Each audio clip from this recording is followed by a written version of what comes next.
Hello, everybody. Welcome to the show. Hope you guys are doing well tonight.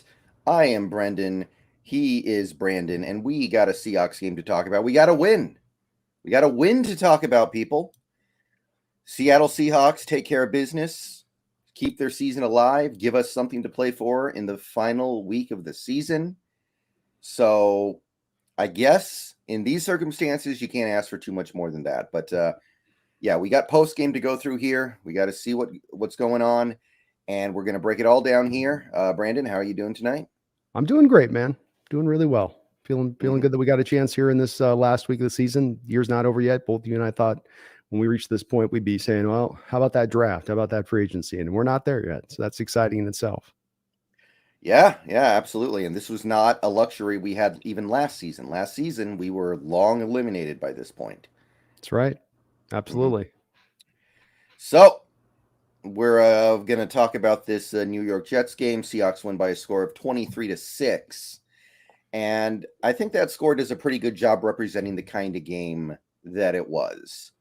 So, what were your initial takeaways from that game, just overall in a general perspective, general sense?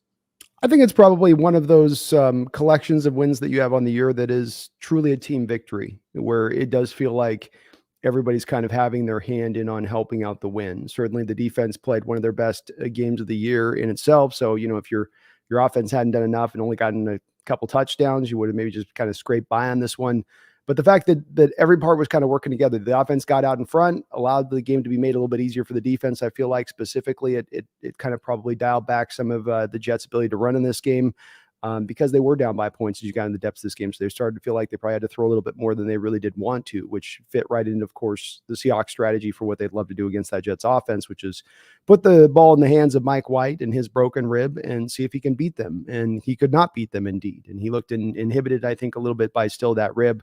It didn't seem like he was quite not that he's the greatest quarterback anyway, but he was definitely off on some of his throws. Nonetheless, everybody had their hand. Offense was good enough. They weren't spectacular, but they put enough points on the board. Especially helps when you get up on the top of a team like that. It makes it a little easier, I feel like, because you just kind of keep the pressure on them, right? You're not sitting there just throwing hammer blows. You're just kind of just like a submission hold, just kind of slowly choking them out just a little bit. So, there's a lot of wins we have this year where it's been, offense doing it or where the defense is having to kind of carry it a little bit. There's really some few ones where it's everybody, including the special teams. I know Myers did have one miss, but he was 2 of 3. I thought Dixon did a great job, especially at the end of the half with a punt where he put it at the 1 yard line and removed the ability for the Jets to go out and sort of steal a possession there at the end of the half. They had to kind of just bleed out the clock that half. I think that shows in that moment with punters. It's sometimes hard to know the value of a guy like that or where they're helping you out. But on like that kind of punt by Dixon is a small thing in that game. That's a huge thing because that's taking basically removing a possession away from the Jets. If he kicks that through to the end of the end zone and they get at the 20-yard line, they're going to be way more aggressive than they were sitting on their own half-yard line as it was. So, it was all the way through a great team win. Everybody on the defensive side of the ball, it was, you stopped the run, stopped the pass, you got a couple turnovers, and you got pressure. So you got all those things that have been somewhat struggles across the board for us this year. Everything was hemmed up in this particular game. There was a reason for that, of course, as we talked about on the preview, Brendan. That offensive line is not in the greatest of shape, and certainly Dwayne Brown, his feet cannot move with Daryl Taylor any longer.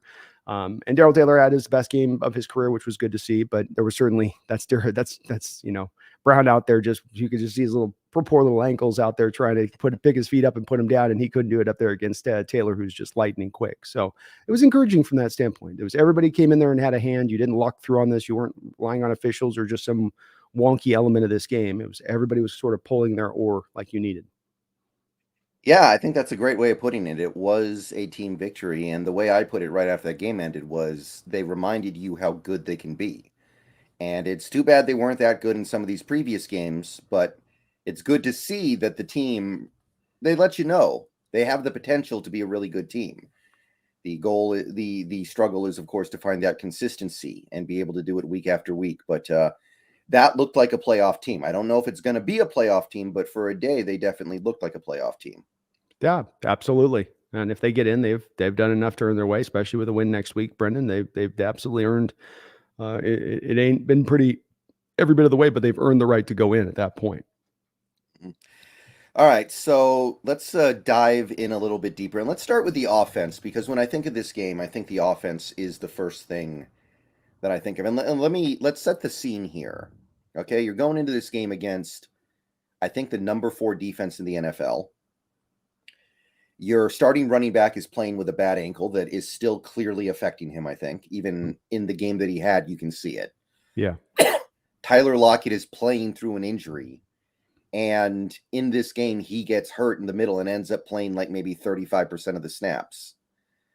Metcalf's getting pretty locked up over on his side by Sauce Gardner, although they are double teaming him, of course. I'm not trying to take that away.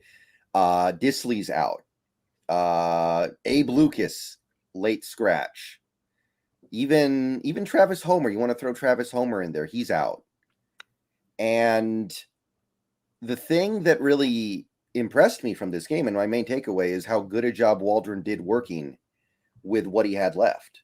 He did not have that much left. He had his quarterback. He had really very little going on at receiver. He had a gimpy running back there starting for him. I know he was still good, but he's not 100%. You can tell he's down one of his starting tight ends. He's down his right tackle, who's been good this year. And he found a way to put together a bunch of successful drives and put up points. Not a lot of points, but enough points to make sure you secured this win. And that was the thing that really impressed me about this game. Waldron finding a way to work with what he had. That's well said. I think Waldron definitely showed off one of his better games called this year, and it certainly is what has gotten us, I think, so encouraged about him moving on into the future. Maybe eventually we got to worry about this guy getting plucked up as a head coach. I don't think it's happening anytime soon. But last year there was a lot of questions with him as we left the year, going, I don't know if this is the guy. He really didn't seem to be instituting his new offense. He's really doing a lot of the old stuff still. What's going on? And I think it has become more of the new stuff on it. I think I would offer to you as well. Let's maybe even add on to it too, as well, is that he's running this offense, to your point, on this shorthanded. But then there's also the aspect of, for whatever reason, the team's not able to run some of the stuff that I know Waldron would like to run in this offense. Two things specifically: the bubble screen game and the fly sweep game, which are completely missing from this offense on a weekly basis. And maybe it's just that you don't have the linemen up front to run it, or you don't like the bubble screen guys that you have to do it because your receivers are so shorthanded. You just didn't have the guy to do it, or you're just not effective at it. But it's another part that's missing now of this offense in its most purified version, yet Waldron's working around that. And that is the signs of a good coordinator. It's not just, well, here's my playbook and I got to run it as I got to run it, but he works with what he's got, gets the most out of what he's got. And I think he's done that this year. This is a talented offense at certain parts, not so talented in other parts. And yet it's still been overall a very effective offense over the course of the year. It does speak back to both quarterback play and the offensive coordinator to me when I look at that. Yeah. What's your confidence level that with another year and some new personnel, we can start seeing those things, the bubble screens, the fly sweeps? Like, do you feel like that's coming, or is it just, has it mysteriously vanished?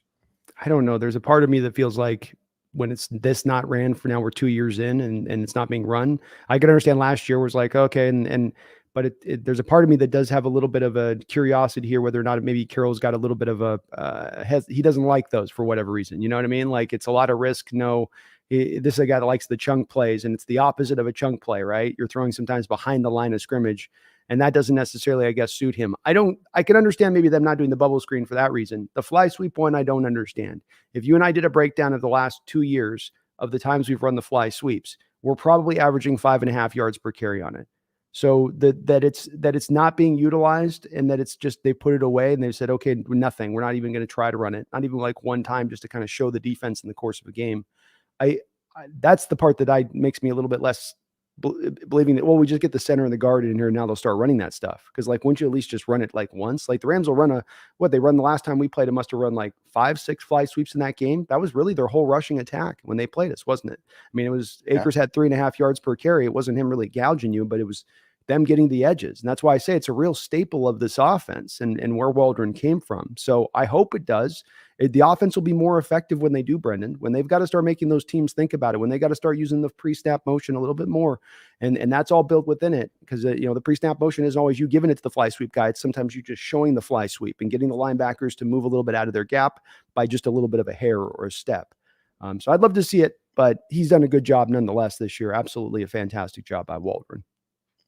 Yeah, well, one thing that I really liked from this game was he brought back the QB Eagles play with Geno, where Geno just rolls out to the left and he's a runner the whole way. It Yeah, looks like the Tecmo Bowl play. It's it exactly like does. the play you would run with Randall Cunningham, Oh yeah. and that was a innovative way to pick up a third and medium. Yeah, it was. Where obviously you wouldn't on those situations maybe go, okay, we're going to go to Will Disley. Can't go to Will Disley, or maybe we're going to go to DK Metcalf. Metcalf's getting locked up by Sauce, or we're going to go to Lockett. Lockett's out of the game. So you find a creative way to get the result you want anyway. Yeah, and I like that run better than the inside runs because Mm-hmm. that run you're giving the quarterback an opportunity to see what's coming, and he's got the sideline to work with as well if it's danger. So he has a little bit more of an ability to protect himself versus those inside runs where you can't see what's coming and you might just get yourself blindsided in there. But it was very, yeah, I loved it. Creative. They haven't used it a lot. They must have seen something in the Jets front that opened that up for them if they decide to attack like that. But again, it's uh, uh on point of view to point out because of the fact that again, you don't do it very often. You're doing it specifically for that game.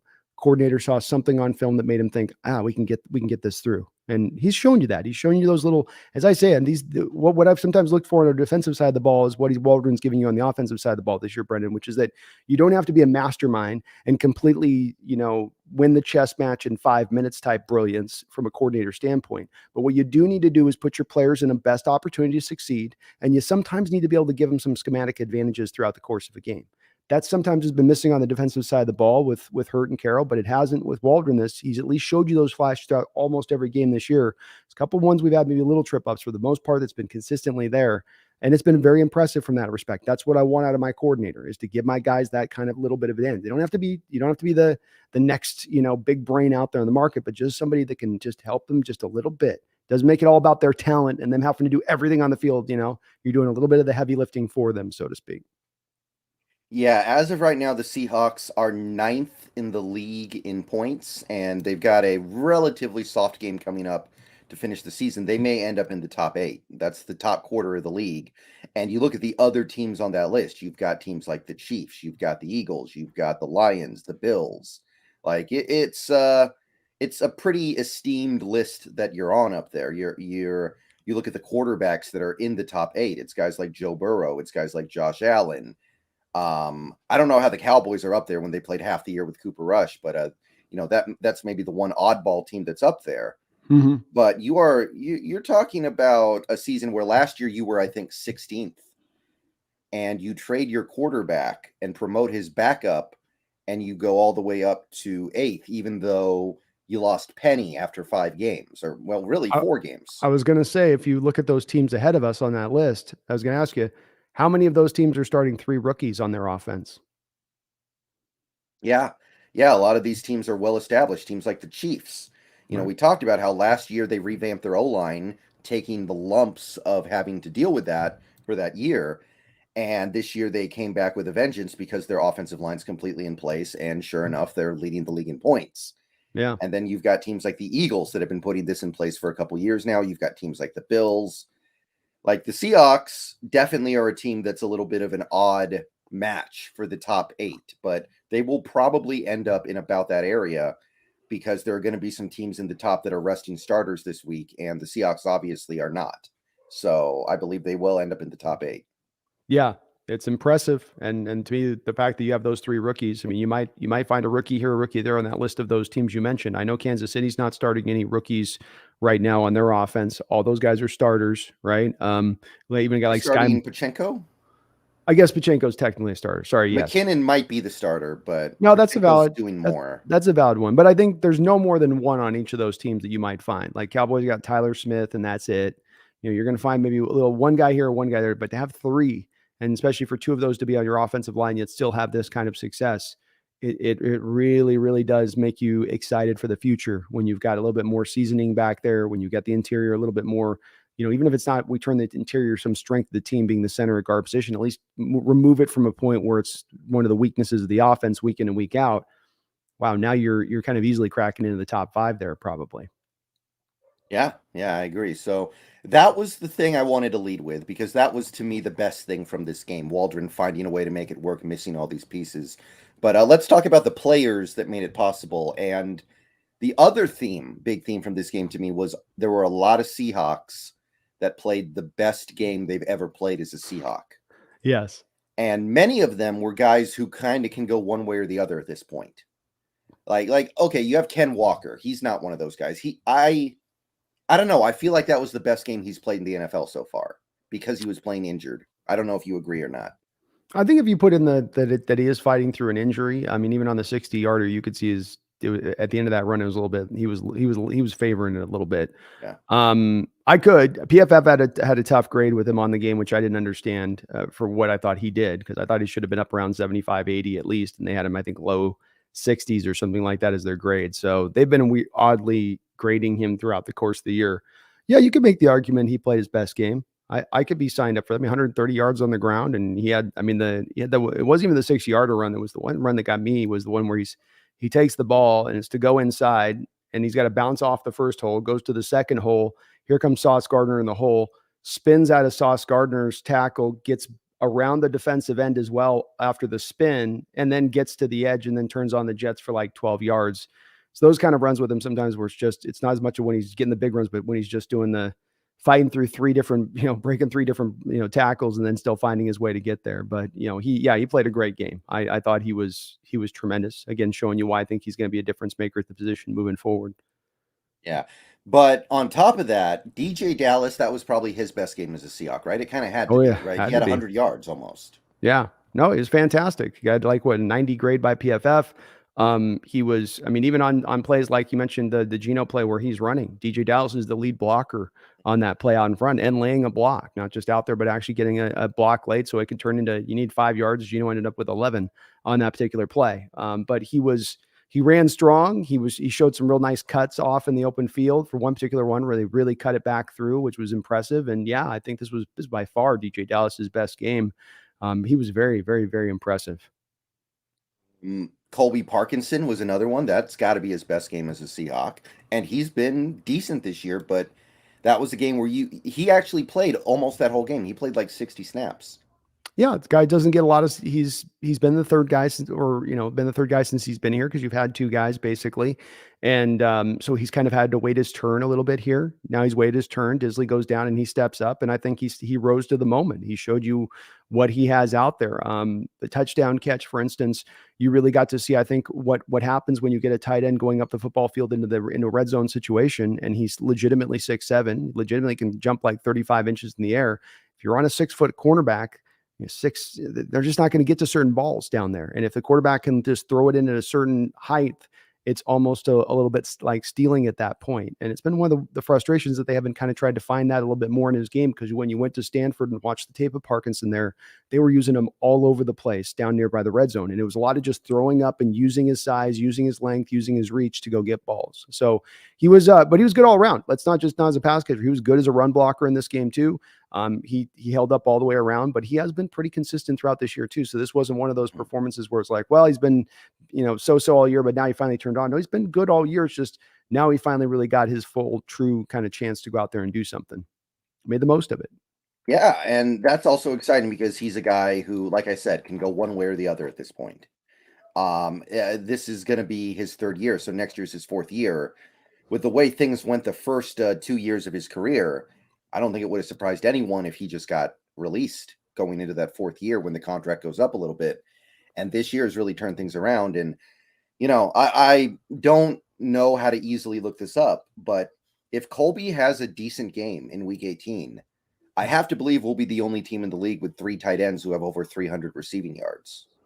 I agree with you on that. Yeah, I would have to say that's probably pretty fair to say that statement. I can't think of another team that, we've been the unique team in that respect, and having the 3 tight end sets and using them like we have. So it's, I agree. He's a part of the plan of the future. You're not going to have to look at the tight end position right now, or at least for next year. You're going to run with these 3 guys, I think, back next year, exactly as you run it. You're going to look at the situation and go like, we're getting just what we want in the tight end position between these 3 guys. It's fine. Let's go to the other stuff, so to speak. And so he has kind of found that role there now. And I'm excited for it, because I think he has the guys. You shine in the few opportunities you get. I'm going to still feel encouraged about you as a player and think there's still some upside there for you as far as who you are. So, yeah, with the tight end position, we're good on, man. We can put a bow on that thing, and we're good for a little while there. I agree. Also, Treadwell, I mean, not that it means very much at all, but Yeah, he actually made an impact, I think, a positive impact. I think he beat Sauce for a first down catch.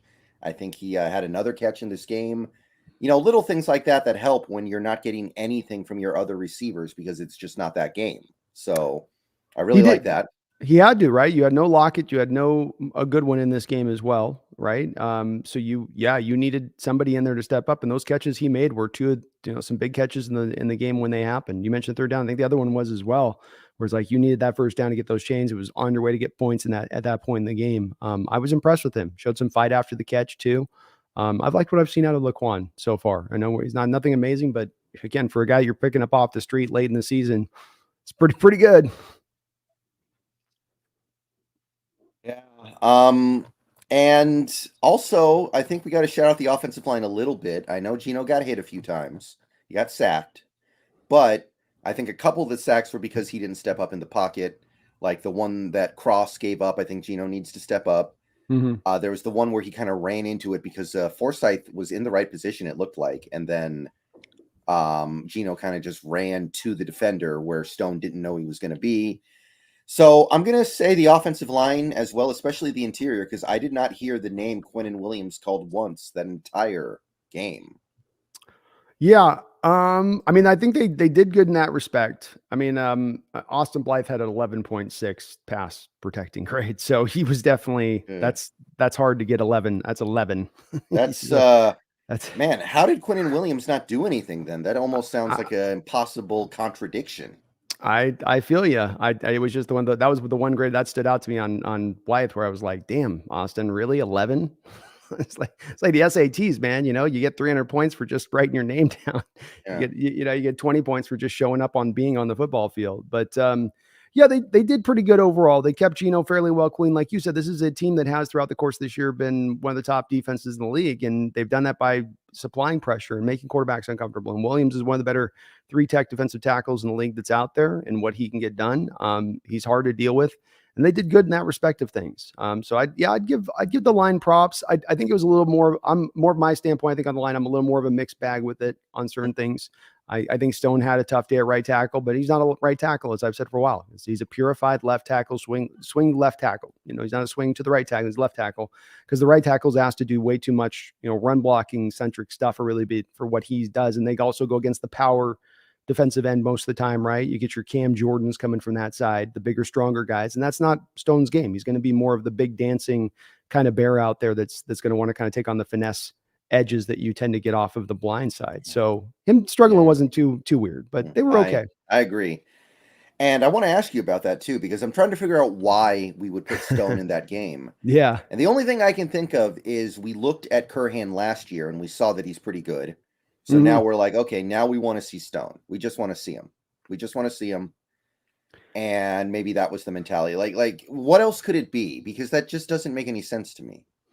Well, I guess he's been showing them something on the practice field that's really been impressing them. Because I don't have a good explanation for you on this. When Curhan came in last year and played right tackle, he played well. He was graded well. So he matched the eye test, matched the PFF test. We're getting yards on the ground. He was looking good. The only thing I would have worried about, I guess, if I was the coach to put in Stone, was that I would have thought, well, I got to be worried about this left defensive end coming, and he's really quick and he's really fast. Because with Curhan, he's not going to move as a pass protector very well. He's really a run blocking right tackle. So you're worried maybe that when rookie Michael Clemens is going to then beat Curran. But how would you have come to that assessment if you were the Seahawks at that point in time? I don't know there. And again, Clemens is more of, you and I both scouted him coming out of what was he? I forget where he Yeah, was. But he's a power guy. He's a real toolsy guy, but he is more power based, which would have then fit more into Curhan. Wouldn't have put Curran's limitations then on wider display. And I get where you're coming from, saying, well, maybe they want to give the look, but you are still playing for games that matter here. And it's not like exactly. Stone's a part of the future at left tackle or right tackle for you. You've got your two starters going into the future at both those two positions. It seemed like logically you'd come to the conclusion of play Curhan, if you kind of met all that out.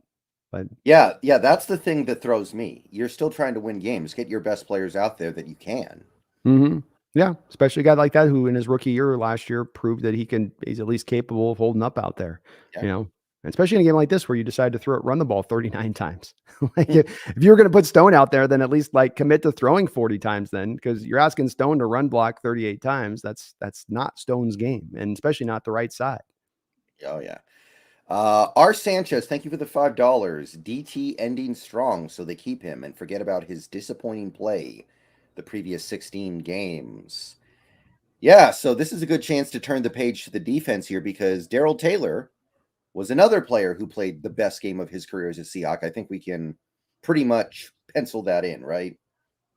Yes, we can. I think we've got to put a bit of a tiny, tiny little bit of an asterisk on it, in my opinion, on this. And the reason being is that still go down and look at the main key thing, because you got to watch this week in and week out to me with Daryl Taylor. And I know you do. I mean, I'm speaking to, of course, the chat on this. But with the PFF grades, they break everything down and they show you where the guy is at is on the game and what he got and what he did. And of course, he had a 91.7 grade to Daryl Taylor. He's your highest rated defender in this game. But Brendan, with his 91.7 grade, he was a 51.5 run defender in this game. And I've watched this every week with this guy. I've watched it throughout the course of his career going back to last year. And it's a little bit like Jordan Brooks's coverage liabilities, where when we look at Daryl Taylor and when this team looks at Daryl Taylor going forward, they're going to have to accept the fact that this part of his game that's good is good, but this part of his game that's bad is bad, and it's not changing. Daryl Taylor is not going to get good against the run. He has established himself as a bad run defender coming off the edge in his pro career. Now, doesn't mean he doesn't have value, right? As he's shown, he's got some ability maybe get to the quarterback. But as we look at him through a long-term lens, to me, he's a rotational guy you bring in pass rush situations. Theoretically, if you keep him and hold on to him, and you look at a guy like a Mafe starting, and maybe Mafe's been a good run defender, and he's been a good, so maybe you can combo those guys, Brendan, in the future, right? Like one guy's in on run downs, and then the other guy comes in on passing downs, and you turn them into like Power Rangers, where you're clicking them all together, and then the strength of it all works out that way. But Yeah, I think a lot of teams do that though. They put mhm, in different players in yeah. passing situations. So I guess it's not the worst thing in the world. No, it's not. It's okay. And as I've said, we for many years we've undersold our pass rush to a great degree. So having more now, a little bit of a stack going, is not the worst thing from my standpoint of, if okay, well, he only does this, but he does this good, so I can count on that.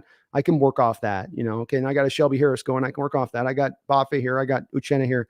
You're starting to kind of now build what I've been kind of begging for years, which is just more of a wider collection of just both talent and depth on that defensive line. So your pass rush is more consistent, as it's been highly inconsistent going, for years now. So I'd love to know if you think where you stand on this though, too. My hope on this, if I was to go, what I dream a hope to happen here with Daryl Taylor this offseason, a little bit like I would hope with Jordan Brooks, is that we can talk some team into flipping it for draft pick compensation back the other way.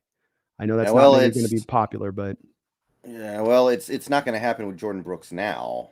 no, no, Yeah, Jordan's here. Jordan's going to be here to stay on that. It was a little before the injury, but yeah. yeah. But I would like to see how Taylor, if you can get a team to give you maybe they look at him and go, wow, we like that. Well, let's give you a third round pick or something for it. I might be open to kind of doing that at this point. I think you're going to have to make a decision here soon on what you're going to do with Taylor anyway, as far as spending money with him. If you're going to, because he is now moving past his third year into his fourth year. That first year did count, I believe, as I looked that up too, Brendan. We had a question on that with him being injured. So he gets the year of service on that. And so he's going to be going into year 4 too, like you talked about on Parkinson. You got to make a decision a bit on this. So that's my ideal. Where do you stand on it? Well, it depends on what you do in the draft. Like if you end up with Will Anderson, then I think Taylor does get flipped. At that point, like you got to make room for Will Anderson, and you've already got Uchenna, and he's obviously been really nice for you. You've got Mafe, who's going to take a big step forward, you hope.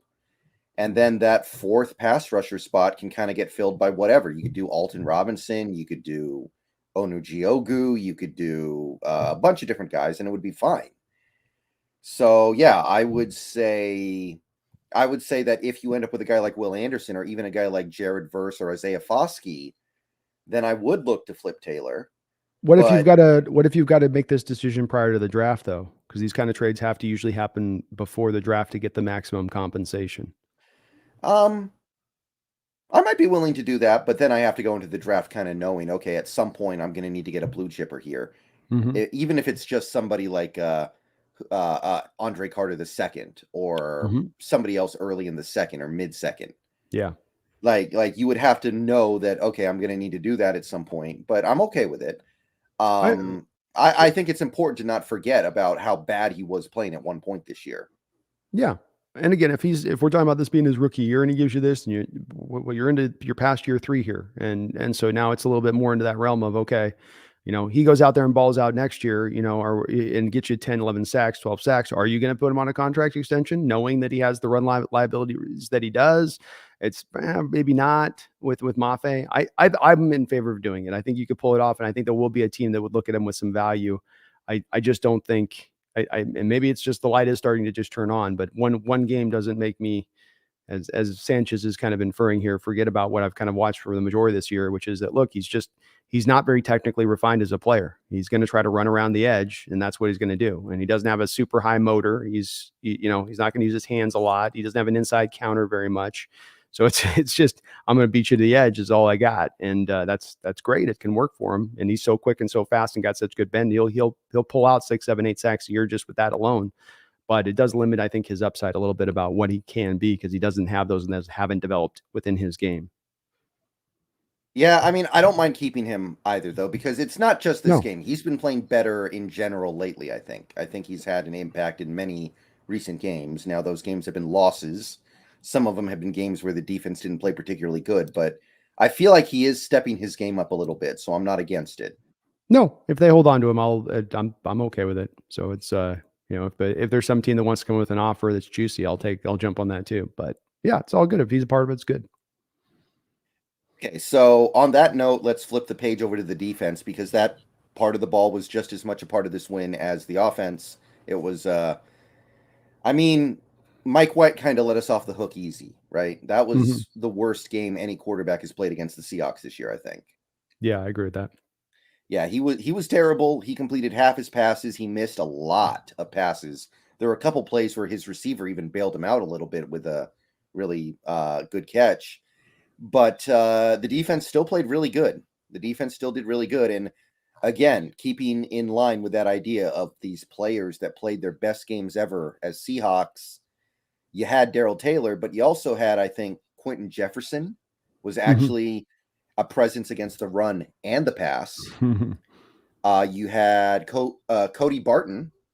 He, I know PFF loved him, and he was actually quite impressive with the other middle linebacker spot being in flux. So you had some other really notable performances on that side of the ball. And, with what happened with Brooks in this game, which is obviously tragic, I think it's time to start wondering, is Cody Barton part of the long term here? I think he's probably done enough to earn. This is one of those decisions that unfortunately you don't get to just make on just its merits alone with Cody, right? Because the ACL torn by Jordan Brooks means you got to go find a middle linebacker out there this offseason, which means that you are going to stay with Brooks. And it's good. And he's done worthwhile enough to stay with him, beyond this year at this point. But you are going to then do that last year option of his rookie deal for whatever it'll cost, a couple $1 million or whatever for that final year because of that. So he is going to be brought back. He has been encouraging through the back half of the schedule. He has improved his play on the back half of the schedule. It was bad, really bad to start with.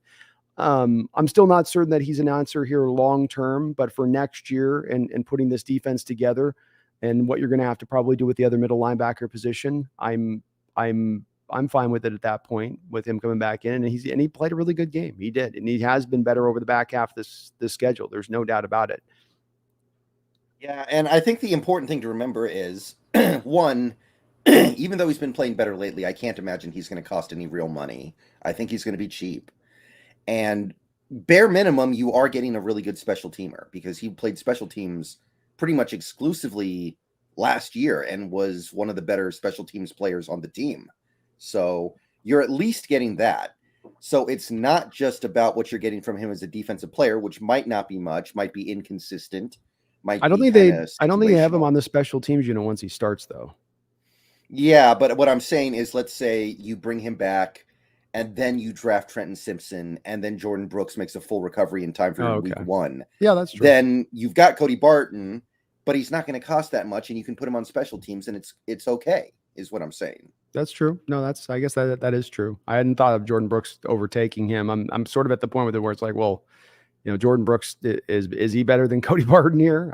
I can't say I think he is at this point. I don't, and I'm not even Yeah. high on Barton, but I'm getting pretty low on Brooks as far as the player goes. I mean, I agree, but I think that this coaching staff is going to really value Brooks's tackle stats and his speed and stuff like that. They're going to value that stuff more than people like you and me do, maybe. So I imagine Brooks gets the starting nod. I mean, Brooks made the Pro Bowl this year.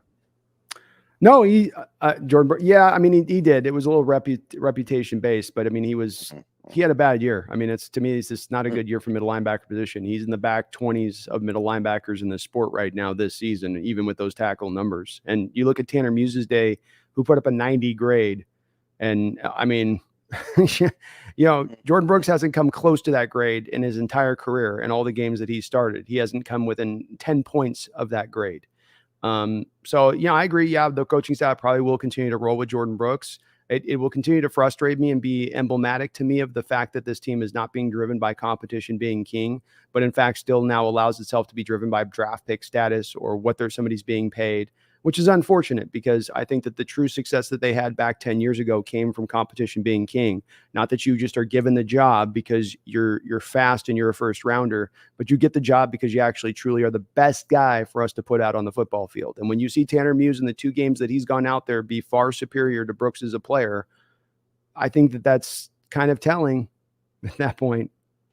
Yeah, don't think I didn't notice. I definitely noticed Tanner Muse, and I got to tell you, looking at like this upcoming draft and looking at the NFL in general, I'm noticing a lot of these linebackers are around 225 to 230. Mm, That seems to be the trend. yeah. So maybe a guy like Tanner Muse, who is about 225, and I look at him and I go, that's too small. Maybe it's not. Maybe that's just the way things are now. Well, yeah, especially if you're talking about needing a guy in coverage, because if I have a guy that's 240 pounds versus a guy that's 225, and if Bobby Wagner probably 240, 245, into that role, I'm sure Jordan Brooks probably about 230 is what he's probably rocking. You do get that extra 15 pounds of weight you're getting. That's a little bit less ability to change direction. That's a little bit less ability to be, necessarily as fleet of foot. You got a little bit of the extra girth to kind of lay the thump, but you're not going to necessarily be able to move as well. And yeah, you're right. I've watched it in recent years with the drafts. Jeremiah Kuzier was one of these guys that was a couple years ago coming out of Notre Dame. Was one of these guys. Where's he going to land? He's only 220 pounds. Is he? How do you fit him in? Is he? And it just was like, look, you just put him in. He's going to be a coverage guy basically, but I think he's found a pretty good fit there with Cleveland as that guy. And I have seen the same thing. This is now a game about having guys that can move and fast and get fly around. And if you're slow, you're going to get attacked. If your linebackers can't cover, they're going to get attacked. Yeah, I think Drew Sanders is 225. I think Trenton Simpson's right around there too. So maybe I'm looking at the Tanner Muse thing and I'm starting to think, maybe that's just what a linebacker looks like in the modern NFL. Yeah, I think it's very much going to be more and more the case where this goes. I think it's that, or you'll get the freaks that are like the Micah Parsons type that are the giants that can move and do all that other stuff too. So there'll be a little bit of it, but that's harder to find those guys, right? And more of that in between is, well, what's the model? What's the right model? The old model was, give me the guy at 240 who can take on guards in the hole and fullbacks in the hole. Well, there aren't no fullbacks anymore, right? So you don't have to take that on the hole anymore. You don't. Is there as much a need to have that guy be that way? But this is the fun part about this, Brendan, because also the NFL now is moving a little bit more this year to the running game.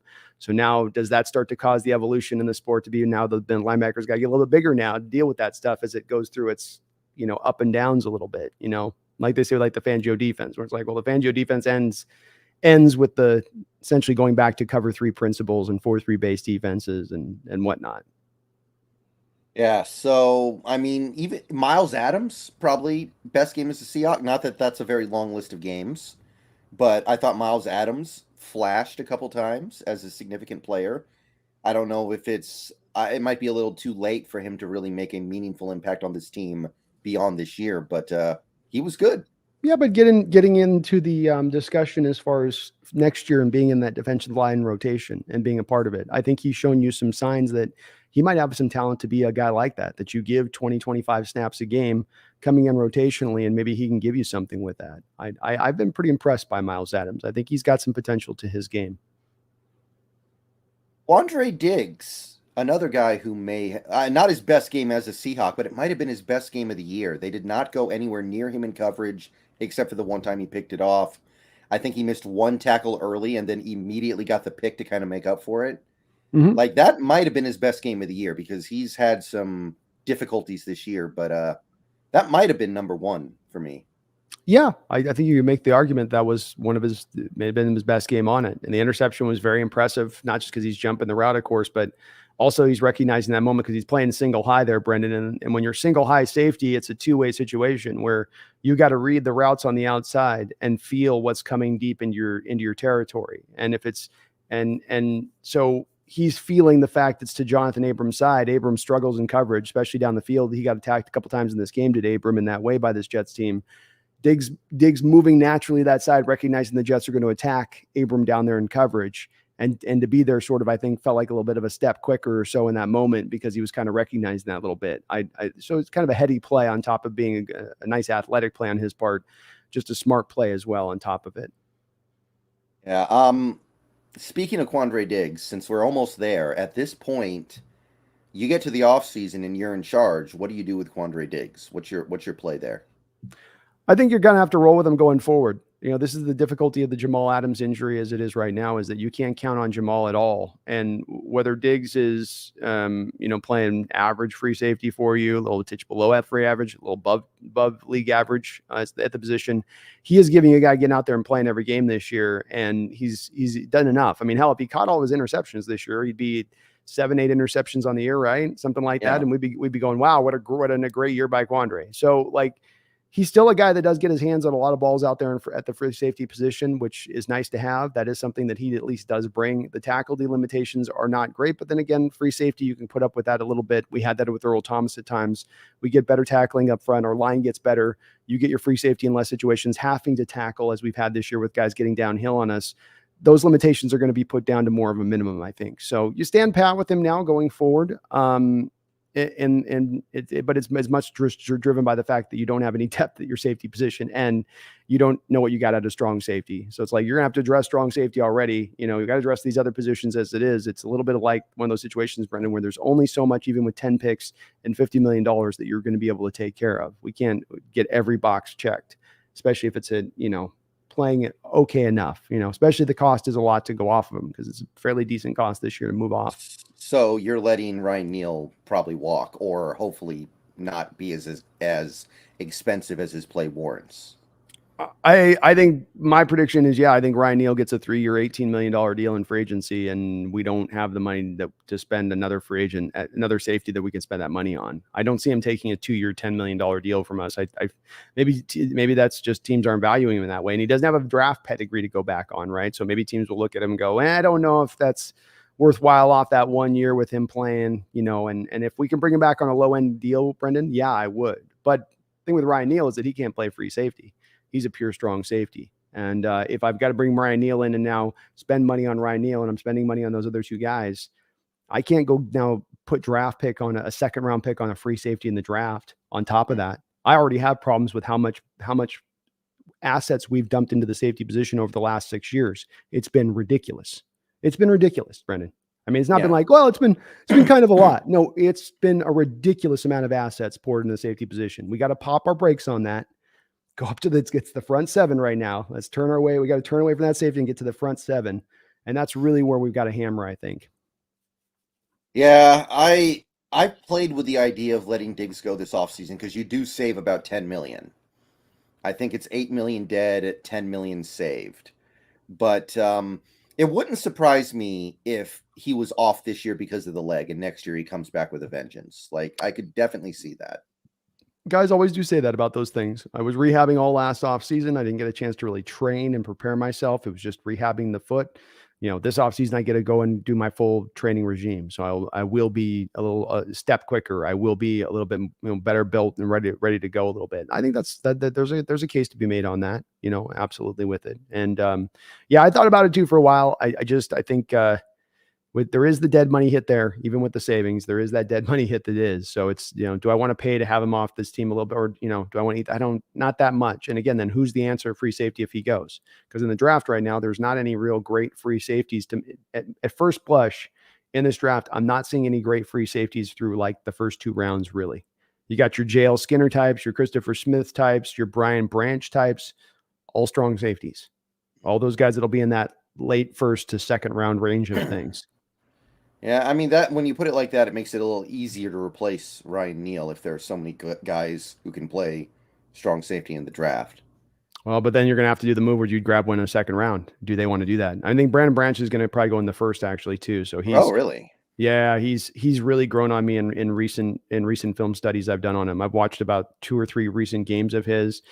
He had a pick in the recent bowl game that was a legitimate jump the route type pick where he comes off his initial defender and goes on to the other, reading the quarterback's eyes and zone. Like he's gonna, and you can move him everywhere, Brendan. He's like a guy that can be strong safety and then also a legitimate slot. So like if the Seahawks wanted to take a Branch, right? Like this would be a controversial pick, but he would absolutely be a guy I'd have our Seahawks looking at because we do need, I think, a slot corner. Kobe Bryant, another guy you hadn't mentioned, but another guy had a really good game, maybe his best game out of the slot, going up against Elijah Moore. But with Branch, you could come if you want to take him in the first round, like that first round pick. He becomes your slot, and then he becomes your insurance then for Jamal Adams at strong safety as well. If you need to move him over there, because he can do both of those things, and both of those things really well. Yeah. Do you think there's any way Skinner's in the third round? So I don't believe this is and it's a part that's going to make some people mad in the chat with your chat. I know because my chat's got a lot of people that love themselves JL Skinner as well because they're seeing flashes of Cam Chancellor in his game. And Mm-hmm. I don't want it to make it seem like I don't like JL Skinner because he is a good player. But JL Skinner is a pure box strong safety. That is all he is. And you and I have been doing a lot of studying recently on these Vic Fangio cover 2 shell safeties, right? What do they got to be? Hyper athletic. They got to be able to do free safety stuff, strong safety stuff, not just strong safety box stuff, free safety over the top center field stuff too. JL Skinner cannot do over the top. You're not going to put JL Skinner in single high safety situations, which is Yeah. what you got to do in this defense at times. You're going to get him exposed if you do that. And so I love JL Skinner, but JL Skinner's only a fit for a Coach Carroll defense if you're going to go back to the 4-3 defense you ran prior. He's not a fit in a 3-4 Vic Fangio cover 2 shell. And it matters. And I harp on this stuff because we get this with corners sometimes. Hey, look at this man cover corner in college. Isn't he great? Hey, should we sign Darius Slay? He's great man cover corner. We play zone. Like I love the player, but it just doesn't fit to what you do. Yeah, that's a good point. I do wonder if going back to the 4-3 unders on the table because it didn't go well this year. I'm with I it. do wonder. And also, I think that might be best if we end up with Jalen Carter because Jalen Carter strikes me as more of a 4-3 player. So don't be shocked if that happens. Yeah, sign me up. We were calling for it 7 weeks ago. So if you want to do it this off season, I mean, I was pretty ambivalent on it. I was like, yeah, I I was get calling it, for it. but I don't I was like calling it. for it 7 weeks ago. I was at least saying, hey, get the defense to at least a 20s range, or maybe we got more of a chance to playoffs. I still maintain if you made that change at that time, you probably get one more win out. You probably beat the Panthers or Raiders in that game where you got run all over the place on, and that probably does get you enough into the playoffs. But I'll go with either scheme. They're going to stay with the cover 2 Fangio scheme. They need to adopt it fully, not half, fully. But if they want to go back to the old 2, they've got the personnel to get that done as well. Addison Shelby, thank you for the $2 super chat. Ordered a Lions hat to wear with my Hawks jersey. Nice. Yeah, so I when it comes to being a fan of this team, I have to pick and choose what causes I get really voraciously behind.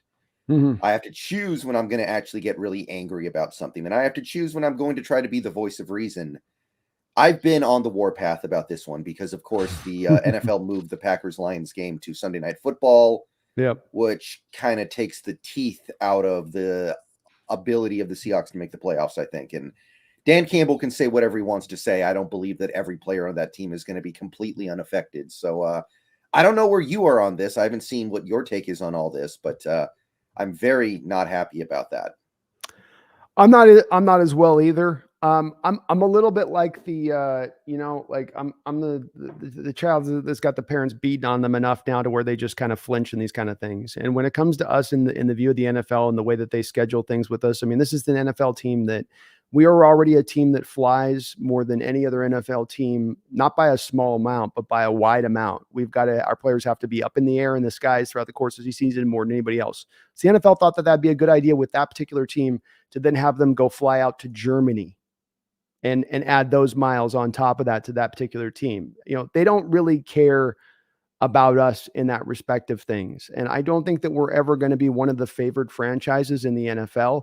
I maintain that I don't think the games are rigged, but I would also maintain that I see a stunning lack of games that fall against us as far as calls go on a regular basis. And I don't know whether I'm not trying to go conspiracyville on you with this, but and maybe I'm just wrong for having this kind of mentality with it, but I just kind of go like, yeah, we got to be good. And then we have to be good plus a certain percentage point to overcome some of the stuff that goes on, with that stuff and the way that the NFL does favor certain franchises and does try to, manipulate things along that pathway a little bit with it. So it's more for me this is just sort of more of the same and how the NFL treats us with the stuff that we get. We last year at 10 a.m. games last year, like, it's you just kind of shake your head and you go, it just is what it is, but it's also kind of par for the course of the NFL and the way that they treat us and deal with us on these kind of things. So it bugs me too, but I also go, that's the nature of this beast and the way that they view us. We're Southern Alaska, right? We're one of the more younger franchises in the league. Like we won a Super Bowl, yeah, but we're not a blue blood franchise. We're not the Packers that have been around since 32 or whatever. It's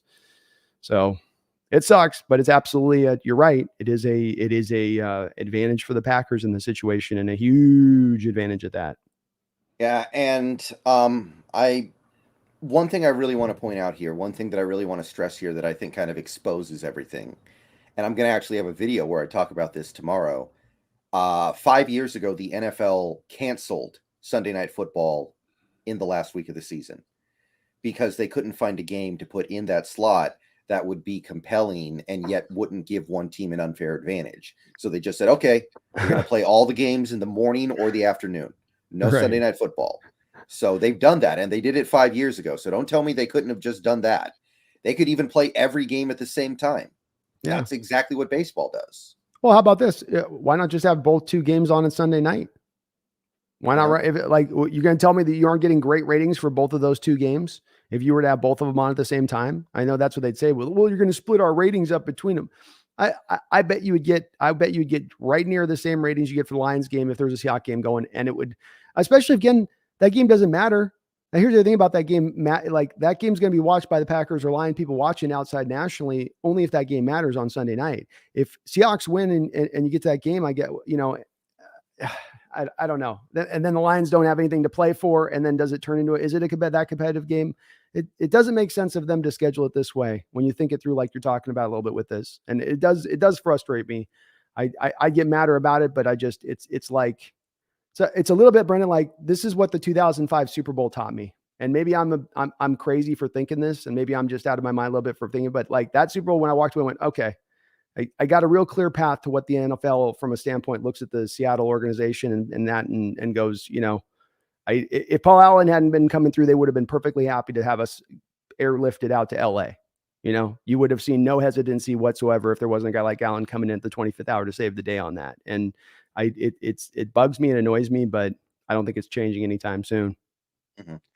Yeah, this is something that just really doesn't sit well with me because in my mind, it's so obvious.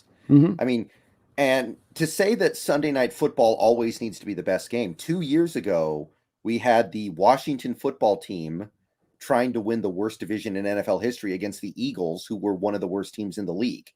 And in fact, they had so little to play for. That was the infamous game where Doug Peterson tanked. Mm-hmm. He literally started going for it on every fourth down because he just wanted to lose. So, like, don't tell me it has to be some amazing game on Sunday Night Football with the highest stakes possible, because that's 2 years ago. You had a team that was literally tanking because they were 4-11. So, I don't buy the excuses that some people are trying to make about this. I don't either. This is not in any way for the benefit of the league, them doing this at this point. And they want to get the Packers in. It's Aaron Rodgers last year. You can see this coming. Like it's like a blue blood franchise, Green Bay. You've got that. They want to get a weak NFC conference, right? Who would they rather have in the playoffs, the Seahawks or the Packers? Like, is there any doubt in anybody's mind? If I went to New York and we went to a smoky conference room with all smoking cigars and we had them do their little, straw poll around the room, tell me it wouldn't be 99% that they want the Packers in there as far as that's what's best for the league. This will be best for what's ratings. This will drive ratings better having Aaron in there in the first round than having Geno Smith and the Seahawks in there. No, so I don't believe in coincidences, man. Yeah. Let's see here. Jordan, thank you for the $2. Where is, I think, Trey Brown? I like True Brown And though. That's an awesome nickname. That's what yeah, I'm it gonna start is. calling him from now on, True Brown. Yeah, this is an interesting one. My best guess is that they just decided, you know what, forget this season. Let's just get him back next year when he's 100%. Like, that's the only thing I can think of because we were getting such quality play out of Michael Jackson. Yeah, I mean, it would be interesting on this one, Jordan, to know if Michael wasn't out there playing, would they be putting him out there at this point? Otherwise, would he be the starter? Would they flip Kobe Bryant over to the side, then have Justin Coleman as the slot? Is the injury situation with Trey Brown still kind of, is there something still kind of affecting him? When they did take him out there and they did run him out there for a couple of little snaps, he didn't do great with it. He was feisty. He was there in coverage. It wasn't like he was beaten or looked really slow. He looked pretty athletic and quick. But I do think that they like Michael Jackson's his where he's gone with his game and what he's done, and I think he's just kept him off the field. And you know, I don't think Michael Jackson's had an amazing season, but he's been okay, good enough, and not a problem on this defense. It's not like Michael or either of these two corners is any point in any of the games, even the Devontae Adams game, where Adams had 75 yards, but they were targeting Michael a lot in that game because they had Devontae to just one side of the field through the whole game, no Tariq. So I like still where Trey Brown is as far as his potential goes, Jordan, but I do think Michael's just done enough, done enough to keep out there. Yeah, and again, I'm going to stress this. At the end of the year, I mean, we've only got one game left. We basically are at the end of the year. Mike Jackson's coverage numbers are going to be really, really strong, especially after that pick he had. He's going to have, somewhere around like 50% completion allowed and like 400 yards probably in coverage. It's going to be good. Mm-hmm. I know he's a bad tackler, but a lot of cornerbacks are bad tacklers, if we're being honest, especially ones that aren't hyper elite. Yeah, Trey Brown's not the greatest of tacklers either. So, yeah. Mm-hmm. But I will say this, it's going to be hard for Trey Brown to find playing time because you've got Kobe as well. We've got a little bit of a logjam there. Good problem to have. Good problem to have. Maybe that's a place that they can deal from some of that depth that they do have, and they can find somebody out there that'll give them some compensation on that if they want to get offload to build depth in other places, strength in other places. Taker 610, thank you for the $2. What tiebreaker do we lose to Green Bay if both win? I believe it's conference record. Yeah, I think it's conference record as well. Essentially, Taker, it's that 0-4 game against the NFC South killed us. Yeah. That's basically at the end of the line. day, the way I feel about it is it doesn't really matter. The only thing that matters is that we lose the tiebreaker. I don't know exactly what it is. Or maybe I do. Maybe it is conference record. Maybe I was correct about that. I think you're right. 6-5 is the conference record of the Packers. 5-6 is the conference record for the Seahawks. Yeah, but whatever it is, that's the tiebreaker. Yeah. So it's just what we have to deal with. So it's another thing that I will say, because there are definitely the people out there who are like saying, well, we wouldn't be in this position if we had just won one game against the NFC South. That's been one of the narratives that's being pushed by some people. But, we have the same. If we win this game and Green Bay wins their game, both teams are going to have the same record. So I don't see where Green Bay did something to be so much better than us. This is a Green Bay team that literally lost 7 of 8 games at one point this year. And the one game they won was an overtime game. So this Green Bay team has been pretty atrocious for a decent chunks of the year. That's one thing with that is if the Seahawks win, they're 6-6, and then the Packers would be 6-6 in conference. So it would go to a different one beyond that, Brendan. Yeah, maybe there's some obscure strength of schedule.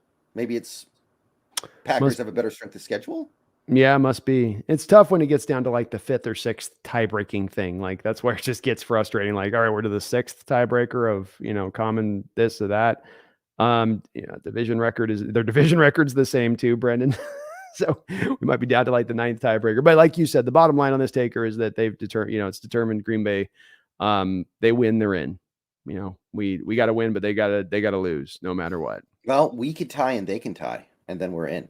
Oh, is it? Okay. Boy, imagine that happening. I'm down for that. I'm with it. Whatever it takes. Mm-hmm. Daniel Bailey, thank you for the $5. Good luck, NFL, expanding internationally while constantly treating the franchise that has one of the strongest international followings like trash. shaking my head.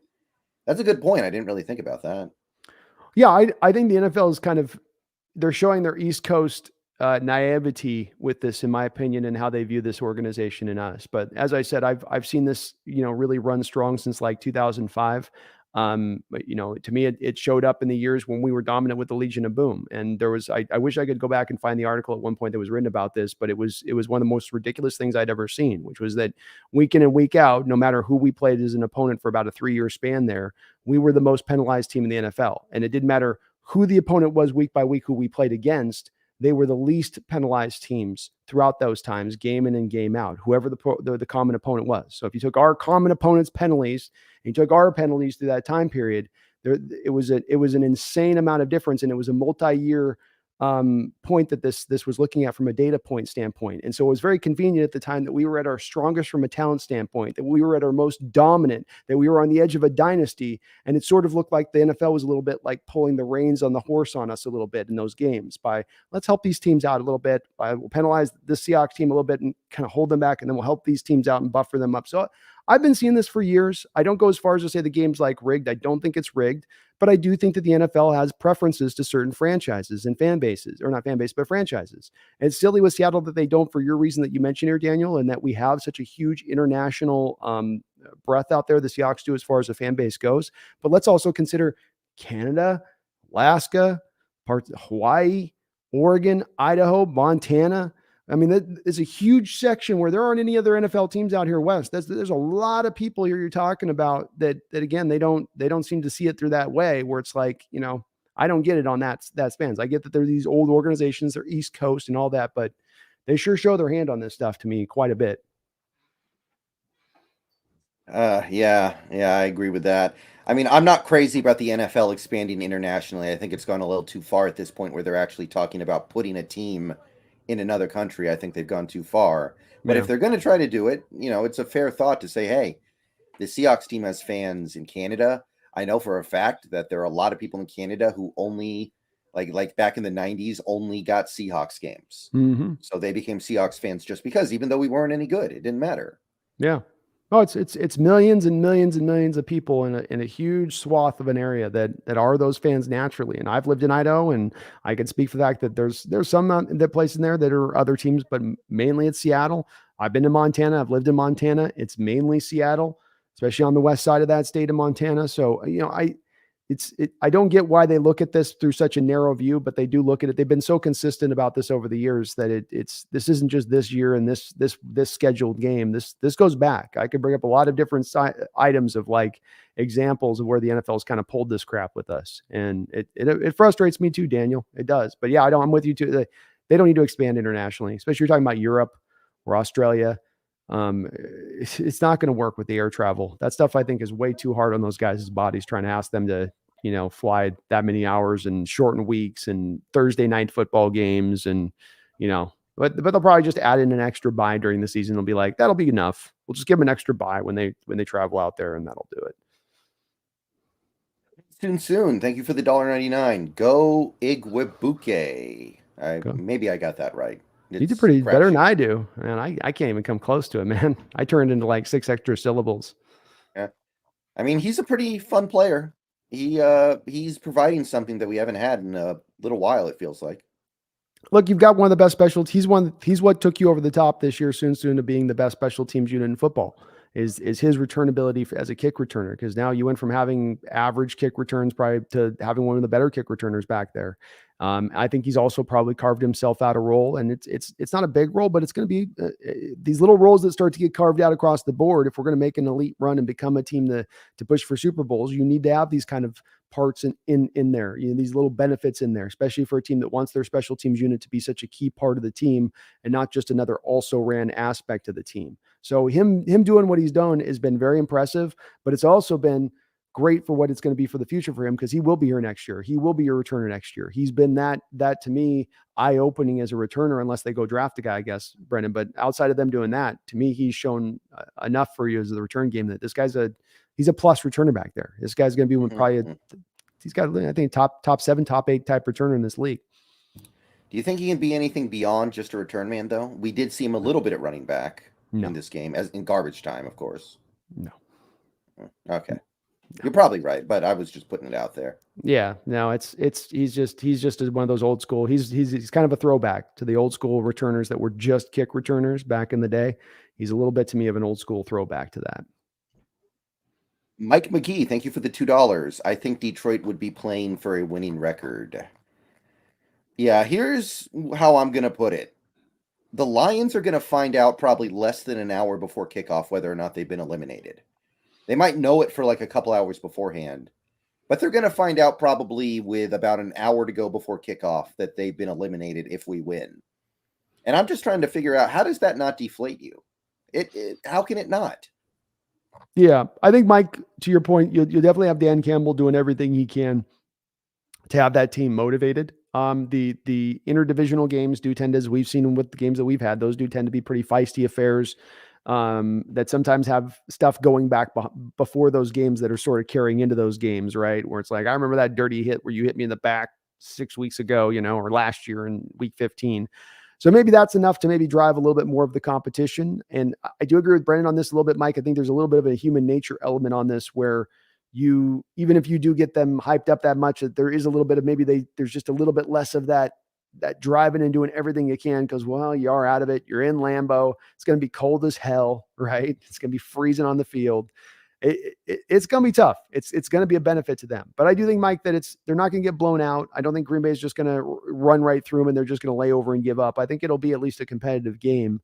But I think that there was a little, even if it's just a little 2-3% of slacking, there'll probably be a little bit of a, if we win, kind of like, all right, well, let's go out and try to at least, do this. Yeah. There are 53 players on that team. You can't tell me that every one of them is just going to be completely immune to that. Yeah, I agree. Especially as they've been kind of having this late run to try to get here at the end of the year. They have been like, they started out bad, typical Lions, and then they kind of started to get this on. They've been moving in this direction for a while, probably with an eye towards that playoff spot here for 7-8 weeks here as they've kind of rounded it into shape. Rex, hey, thank you for the $1.99. With Sunday Night Football, I'm fearing we have to play the refs as well. Yeah, a lot of people have been saying this one. I've heard this one quite a bit. They want that Sunday night game to be winning in for both teams, potentially, which, hey, I mean, the Rams usually get all the calls anyway, right? They're the Rams. Yeah, they are. It's especially that's another point. You mentioned another point. That was another point when I saw the Rams go to LA. It was amazing how many more calls they got when they were in St. Louis versus when they went to LA. It's really weird. It's almost like they turned into a whole different team, not just moved locations, because they got way more calls the second that they walked into into Los Angeles and became that. But I think it's a real fear. Like I said, I might be just too much of a conspiracy minded nut on this type of stuff, but I feel like I've seen some of this stuff for years in certain respects, and you see it in over a 2-3 decade span on stuff, and you go, okay, this feels kind of like a common factor thing going on here again. And it goes again, it does go short of like rigging games and stuff, but it does go to like preferential treatment, which I do think does exist. Your big SRT, thank you for the $2. International, Canada, and Mexico. Yeah, I'm in a Facebook group of European Seahawks fans. There are a lot of them. So they're all over the place. Yep. Yeah. And if they want to expand to Canada or Mexico, I could be okay with the NFL doing that. Like that's not as much to me a crazy path of if they wanted to go that direction. But if you're talking about the European stuff, that's where it gets a little bit far. Yeah. Are any of the players going to want to play in a team? Like I remember in the old days, nobody wanted to play for the Raptors. Right. Maybe nowadays it's a little better, but like. No, I think you're right. It's still an issue, I think, because they have a little bit of a different tax thing up there, right? You're under, you got to get taxed at a different rate. They've got I got to go to customs every single time I go to a road game. Yeah. I mean, to me, it's cold as hell, right? you're up in the, like, you feel like you're in the arch of your Canada. Mexico might get some more guys on board with doing that. You might be able to get a couple of them to sign up to do that because Mexico might be a little more funner place for them, especially a younger player wanting to go do it. But yeah, you're going to have a harder time. It is going to be tougher to sign those guys up. You might have to give a competitive advantage to those teams a little bit. You guys get an extra 5% salary cap or something, but they'll eventually go to Canada or Mexico. I don't know about Europe, but I know they will eventually expand out into those markets. There was a push to let the Bills play some of their home games in Toronto, right? There was. Well, they did back in the day. Remember, we hung that 50 burger on them in Toronto. Oh yeah, you're right. Yeah. So I wonder what happened to that. That seems like that's gone away. It does. I think with the Bills organization getting better, I think there was like a little bit of a soft feeling of like, well, maybe are we going to eventually need to move the Bills up north? You know, you got 2 New York teams already. Do we need 3 New York teams? But then the Bills started to get good. Reed kind of got the fan base back in there. Okay, now let's get a stadium here in Buffalo and roll Yeah. this out. But that was a little bit of them, I think, testing the waters and seeing if it could work up there, which it would. I think if you did Toronto or Vancouver, I think you'd have a pretty vibrant fan base. Yeah. Hendrix say, thank you for the $1.99 again. SB40 Rams COVID game last There we year. go. Now There we go. this. I That's mean, here's what beautiful. I would say. I think most fan bases have games like this that they remember that they feel like they got shafted in. Like the Cowboys have the Des Bryant game, right? Mm-hmm. And apparently, by the way, they also have the Ice Bowl. Apparently, the really old Cowboys fans feel like they got screwed in that game. I've heard that one before. The Lions have the pass interference game where they picked up the flag against the Cowboys. The Vikings have the Saints game where the Saints got every call in overtime for the trip to the Super Bowl in the '09 NFC title game. And the Saints were doing the Bounty Gate crap. I think every fan base has games like that. That's what I would say. But it's not fun sometimes, Hendrix. I agree.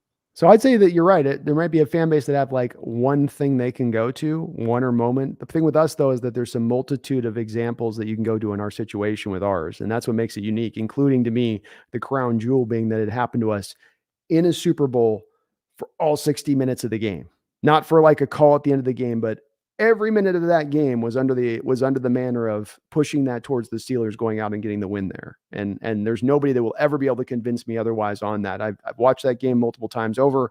I've analyzed it. That game was as fixed as any sporting event as I've ever seen in my life. But Adrian X mentions another one here. There's another example here, Brendan, which is the COVID game last year, where the NFL showed. And here's the thing with this kind of thing. We don't have this just happening to us. We can have another thing that we have an example of where it happening in another situation, the NFL not taking the same trek that they took there. Because there was another time that happened that year last year with COVID, right? Didn't the Broncos end up with a receiver having to play quarterback? Right? Did they move that game for them, or did they go, well, tough luck, you're gonna have a receiver at quarterback, too bad, so sad. But the mighty Rams of Los Angeles, in that market that they're trying to self-propel and self-start and self-get going, they get their game delayed so we can get enough of their guys healthy and good enough to go. That's what I'm talking about. I can bring up a multitude of these examples. And when I can bring up, here's this thing happening, here's the penalty situation, here's the 2005 Super Bowl, here's this that goes, like, then it becomes a thing of like, okay, now this is lame, because this isn't just me having, like you said, a fan base with this. We've got this one moment that sticks in our mind that's, man, this really still gets in my craw, this one thing that happened this one time. I'm talking about something that has happened before and prior on a variety of occasions, about to happen this next Sunday, and probably will continue to happen on into the future. That's if that doesn't make a fan get pissed off about that type of stuff, I don't know what should. Yeah, I can get. I wasn't even that mad about the game getting delayed. I thought that was fine. What made me mad were the two terrible fourth quarter calls. The Well, phantom PI on. oh, I think it was beyond that. It was the whole game was. We had 5-6 calls in that game win against us last year, and including yeah, the game in. But by the way, so yeah, you have the game moved. This is what I'm saying, Brendan. We can unpack this. We got example after example on this, right? It's not, you have the game already moved, already favoring Los Angeles, because it wasn't our guys in the vid protocols at that point, right? So it right. favors them. Then you get to the game, and all of the calls are going in their favor, including, Brendan, the very final play of the game where DJ Dallas is running up the football field. Russell throws it to him. Dallas gets jacked up before the ball even arrives. No call.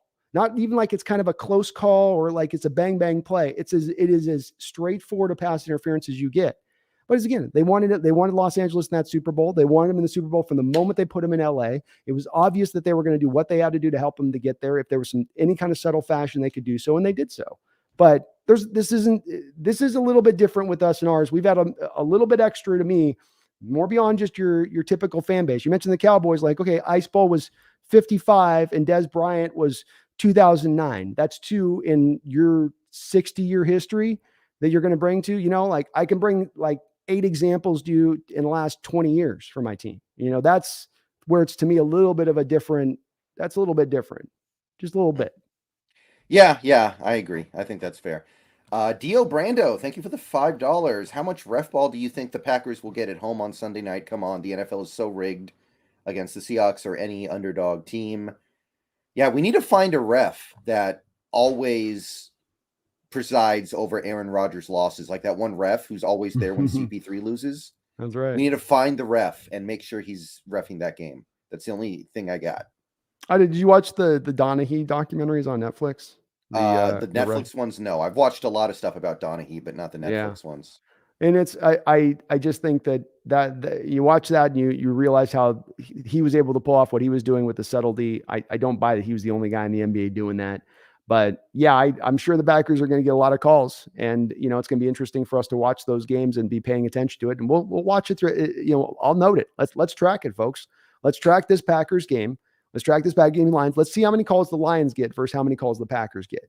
Let's just chart them up, like those on the line calls, right? Like let's chart them up, like those calls that are like that could have gone either way, right? Like a tip ball, like they do in college basketball, where it's like if it's a jump ball, the possession goes back and forth rather than an actual jump ball. Right. So like that, we'll do the same thing for this game, and I will guarantee you come out of this on the borderline calls, and the Packers are going to come out on the other side of the borderline calls in this game.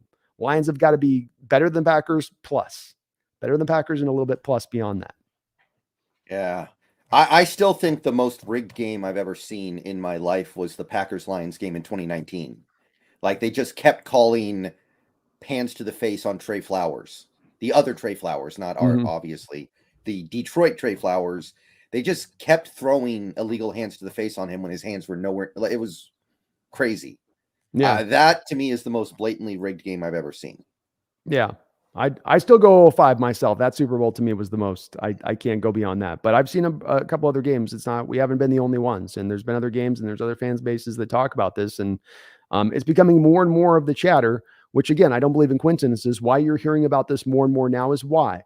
Because the NFL has married themselves to the betting application of things in the last couple of years in a way that they weren't 20 years ago. So now there's more of an impetus. There's more of a financial incentive now to fix these games. So, we're not fixed, but at least to favor one or the other. Let's not call it fixed or necessarily rigged. I'm not quite to that place of it, but certainly where they're going to try to massage the results towards a certain direction. Addison Shelby, thank you for the $2 super chat. Rams game this year, also the Wagner pick. Yeah, I still don't know how that didn't get overturned. I'm still confused. Yep. That's exactly right. There's not been one game with Los Angeles Rams. And this was the very first game. If you guys go back and watch the very first game, and I know I'm asking people to go back and look at it, but you can go back and watch the NFL Plus back to this game. Watch the first Rams game. I believe that was the home opener that we were playing them in their home to start things out. And it was a very close game that went down to the wire. And there was two plays that really jumped out to me because, again, if I can match something up to something else and see an inconsistency in how it's being called and it favors to one way with that inconsistency, well, then we've got something. So you have Lockett going up the football field on a 9 route. Russell throws it to him. Lockett's got an arm back, but the contact's being initiated by the corner. So he's just trying to get the corner's arm off of him. He makes the catch, offensive PI. You get later in that game, Britt for the Rams going up the football field on a 9 route in the very same way, exactly the same type of play, reaches back with his arm. And he actually initiates contact on the play. No PI, makes the catch, completely an inconsistency in that moment. And it's like, that was just, I was like, I started kind of paying attention to that with them in lane. Like, that's kind of weird because throughout that game, there were calls not kind of going in our favor. I was like, is the NFL kind of trying to make LA a thing? Are they kind of thinking of it like, oh, we've had 2 different NFL franchises in the city that have failed, and we can't get those fan bases interested in them. They're distracted. There's too many other things to do. How do we get the fan bases invested? Let's get them winning quick. If we establish a winner there really fast, then we'll get them in. And if we can get them to the Super Bowl quick, if we can find a way to get them to a pathway to get there, boy, that would really galvanize the fan base in a way that would more root them in than we've been able to get them there recently. I think that there's a lot of that's applied here with that LA team there and how they've kind of set this up a little bit. Now they've got their Super Bowl. Maybe they'll relax on it a little bit, but I don't think so. They're going to still want to try to make that LA market go. I mean, the first ever game the Rams played in their new stadium, I remember week 1, 2020 Cowboys. What was it? Oh, yeah. The Rams were up by 3. Cowboys complete like a 50-yard pass to get in field goal range, and they called this ridiculous OPI on, I think it was Michael Gallup. Yeah, where he didn't do anything. It was bizarre. I don't know how they even thought that. And yeah, there you go. Was not Ramsey in coverage and Ramsey? Yeah, Ramsey was Ramsey. Yeah, Ramsey was in coverage and Ramsey was being handsy. And yeah, it was what it is on the receiver. When the receiver does that move, and Tyler Lockett's a master of this because Baldwin, he actually think Baldwin taught it to him because Baldwin was really good at it too. And that is that you do a late push off, but you do it so that your arm doesn't get extended because the official will really only call it on the receiver if he extends the arm out on the defender as you've got a bomb coming in on a 9 route. So you extend the defender out and then you're there to be able to get the catch. But on that play with Gallup, his arm's in like this. And again, Ramsey's initiating the contact, which matters here. If the defender's initiating the contact, then you can't come back to the offensive player for trying to just get the hands off of him a little bit. This is why in the 05 Super Bowl that got called on Daryl Jackson, the very first penalty that started it all off, right? He makes the catch, touchdown. We're up on the Pittsburgh Steelers. Oh, wait, no, we aren't. That's an offensive pass interference. Go watch that play. What happens? The defender's grabbing Daryl Jackson's arm like this. Daryl's like, God, get off me. Makes the catch. Oh, offensive pass interference on Daryl. So yeah, that was a play that was not Michael Gallup on that play doing PI. That's him trying. Ramsey gets handsy, man. You know, he likes to put his hands on guys. And so guys have just as much a right to then fight through that hand contact. Right. And yeah, that's it for the super chats. And I think we did a pretty good job kind of covering everything about this Jets game. Do you got anything else that maybe we didn't go into that you want to call out here? Special teams were good. Special teams were good. I think we captured pretty much all the stuff that it was going to. Shout out to Tyler Mabry getting his first touchdown catch. That was kind of cool to see. Yeah, first touchdown catch. So how about that? So no, I think we kind of basically got pretty much all of the elements in there. I thought Abram did pretty good for what you need him to do. Guy's going to struggle in coverage, but he hung in there okay. But he's a good soldier on that respect of things in this one. But no, I think we kind of covered it. Sauce is overrated. How about that? He did play a pretty good game, though. I got to give it to him. He mostly did his thing. He got away with the there was one holding he kind of got away with, but he did play a good game. He is a good player. Down in the end zone. Yeah, I mean, he's definitely handsy, man. And he's a good player. It doesn't mean he's not a good player, but boy, does he get away with that handsy stuff. That throw down there by it where he had a guy up with a hand up on the shoulder. He's pushing, again, initiating contact down the field and essentially never looks back for the ball at all. And you could see Carroll went kind of ballistic on it. Gino was like, you could see Gino first going like, what the hell? And then Carroll over on the sideline. I think he was chewing the officials out for about 15 minutes after that. Mm-hmm. All right. So a little shorter than the usual show, but I think we've said everything that needs to be said. So I think we're going to go ahead and wrap it up there. We'll talk more probably about the Lions-Packers stuff on Thursday when we dive into the pregame for the Rams game, because that'll be a little more relevant then. But for this one, it was a great win. It was one of the best wins of the year. It was a complete game. Things were awesome. So yeah, we had about 350 people in here at one point. We still have pretty close to that. Thank you everybody for coming out and spending time with me tonight. And Brandon, I want to thank you for coming out and spending time with me tonight to talk about this game. We did a great job, as we always do. And to anybody in the chat who might be interested, I probably will be going live over on Twitch a little later tonight. Breath of the Wild. More of that. There we go. Hope to see you guys there. Brandon, I will see you again on Thursday. There's no Thursday night football this week, so we can kind of do it whenever. Okay. And we got one game left. Let's shoot for 7? Yeah, let's shoot for 7 on Thursday. Okay. All right. And look, guys, we got one game left at least. We know that, and it matters. It means something. This team's going to go out there, give it everything they got against a division rival. Division rivals got nothing to play for, but they want it. They're still going to do it. Baker's playing for his contract next year. Baker's playing for his NFL future. So let's bring it. And let's remember, especially after a win like that, we got to say it. It's got to be said. Let him know, Brennan. Go Hawks. Go Hawks.